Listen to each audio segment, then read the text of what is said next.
Tumsifu Yesu Kristo, mwana wa Mungu. Kwa majina naitwa Harun Jordan Kadebe. Mimi ni mzaliwa wa mkoa wa Iringa. Nimezaliwa katika mkoa wa Iringa, halmashauri ya mji Mafinga, lakini kwa sasa nipo Dar es Salaam. Ndugu zangu, niwakaribisha sasa. Leo tutakwenda kujifunza machache ambayo yanatokea katika jamii zetu, ambayo yanatukuta sisi kama Wakristo, hasa vijana. Tunashinda kupambana na mazingira, tunashinda kujikontrol vizuri, yaani tunapitia mambo mengi sana sisi kama vijana. Hivyo tutakwenda kuiongelea machache na tutajifunza machache kati ya mambo ambayo binafsi tunakumbana nayo sisi kama vijana. Tunakutana na vitu vingi sana sisi kama vijana, tunakutana na changamoto nyingi sana. Basi tuanze kwa sala. Kwa jina la Baba na la Mwana na Roho Mtakatifu, amina. Uje Roho Mtakatifu, uzienee nyoyo za waamini wako, uwatie mapendo yako. Peleka Roho wako, vitaumbwa vipya na nchi zitageuka. Tuombe. E Mungu uliyefundisha nyoyo za waamini wako, ukiwaletea mwanga wa Roho Mtakatifu, tunakuomba tuongozwe na yule Roho, tupende yaliyo mema, tupate daima faraja zake. Tunaomba hayo kwa njia ya Kristo Bwana wetu, amina. Kwa jina la Baba na Mwana na Roho Mtakatifu, amina. Ndugu zangu, katika maisha yetu sisi vijana tunapitia mambo mengi sana katika maisha yetu. Tunakutana na changamoto nyingi katika jamii zetu tunazoishi. Hii saa nyingine kutokana na malezi, kutokana na malezi labda ya familia. Malezi huwa yanaanzia katika familia.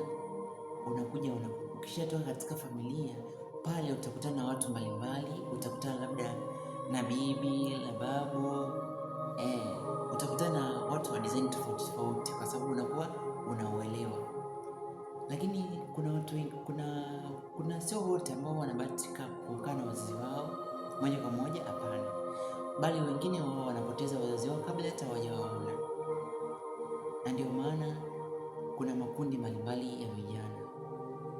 Sisi vijana kwanza, kama mzazi, kwa kawaida unatakiwa umlee kijana wako vizuri, usimlegeze kijana. Sisi kama watoto wa kiume, natakiwa mtoto wa kiume ulelewe kiume na sio mtoto wa kike. Kama mtoto wa kike, hapana.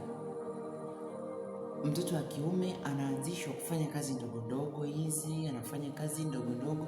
Yaani mtoto asio, hata kama ni mtoto ni bosi, uwe sio bosi. Ni lazima kwanza watoto wako hakikisha kwamba anafanya kazi, sio anakuwa legelege tu nyumbani mzigo, hapana. Mara nyingi wazazi wanasema kwamba mtoto wangu nampenda, lakini usimpende mtoto wako kupitiliza. Usimlee mtoto kama mayai, hapana, haipendezi. Mtoto lazima alelewe kwanza, yani kwa kufanya kazi. Mtoto usimwache ndani tu anaangalia katuni, hapana. Usimwache mtoto ajiendeshe mwenyewe, hapana. Akifanya kiburi, mpige, muonye kwamba mwanangu, hapa sijapenda. Mwanangu, hapa sijapenda. Hapa sio, umepotea mwanangu. Sisi vijana mara nyingi sana tunaona kabisa maisha ni magumu. Tena mara nyingi sana wazazi wanafanya jitihada nyingi, wanatusomesha. Mzazi anapambana kweli, lengo mtoto wake asome shule nzuri, asome sehemu nzuri, apate kazi nzuri, ili hadi maisha kwa baadaye maisha yake yawe vizuri. Lakini hata hivyo, mara nyingi sana mtoto anasoma, anapambana, anafanya nini, yaani mzazi anapambana, kumbe mtoto hana hata nia, kwa sababu mtu mwenye nia thabiti kwamba maisha yake anataka aje kuwa mazuri mbeleni, lazima msapoti mzazi. mtoto anakupa support, anajituma na mwenyewe anafanya jitihada.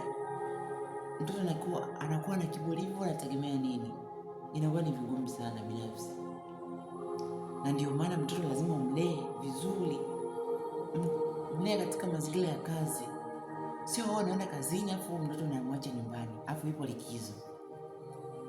likizo asomi, hayupo tu nyumbani, anaangalia movie, anaangalia kwenye social media, anaangalia mitandao ya kijamii. Vinampoteza bure tu, ni kupoteza muda tu kwenye social media. Mtoto anaangalia TikTok, anaangalia labda Instagram na mitandao mingine ambayo inampoteza. Hasa kwa mzazi, unategemea nini mtoto wewe kutoka kwa huyo mtoto? Wakati unamwacha nyumbani anaangalia mitandao ya kijamii, na mitandao ya kijamii inaathiri akili. Inaharibu sana akili sisi vijana. Ndio maana vijana tunapitia mambo mengi sana, kwa sababu wazazi wametudekeza. Ukifika huko mbele unaona kabisa mwenzangu ameishia tu la 7, mimi nimesoma mpaka chuo lakini sina kazi. Kwani mimi nina shida gani? Kumbe unaona kila kitu ni kigumu, lakini yule ambaye amepambana, yule ametoka katika maisha magumu, mazingira magumu, amepambana kweli, japo ameishia tu la 7. Lakini jiangalie wewe ambaye umesoma mpaka chuo, una degree, sijui una nini, yani una kiwango cha juu, upo juu. Lakini mwenzako, angalia, wewe umefanikiwa katika masomo, lakini mwenzako amefanikiwa kimaisha. Ndio maana nasemaga